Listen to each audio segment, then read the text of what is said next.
internet masculine influencers who have like Bugattis and lots of women and sports cars, and there's many of them. There's many of them, and they seem to be resonant for some kind of reason.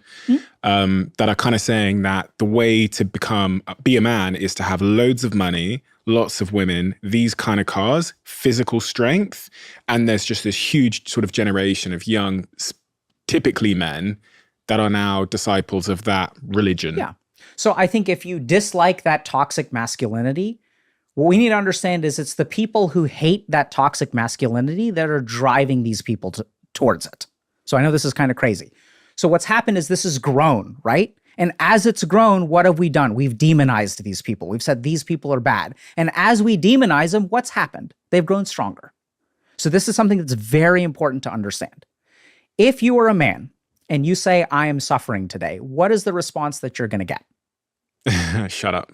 Absolutely. Not in those exact words, but that's whatever the words are, that's what they mean. Now, I want us to be very, very careful, right? So if you are listening to Stephen say people tell you to shut up, and your first thought as a listener is, no, that's not true, that's the problem. So if people agree with you, they understand what you're saying. But if they disagree with you, that's the problem.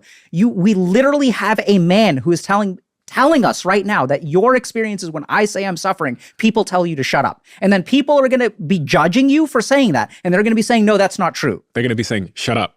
Absolutely. Right? So this is exactly the problem. So men are struggling right now, and the rest of the world says, no, you're not. You're privileged. You're a man. There's a patriarchy. And I'm not commenting on the sociology of it. There is a patriarchy, whatever. Men have many advantages in life. I've experienced many advantages of being a man. It's absolutely true. Let's not go there. I'm talking about the individual experience of men. So there is one group of people on the planet who says, yes, your life does suck. And that's these toxic masculine people. They're the only people that truly validate men's experiences. Because everyone else says, why are you complaining? And these guys say, yeah, you're a fucking loser. What are you going to do about it?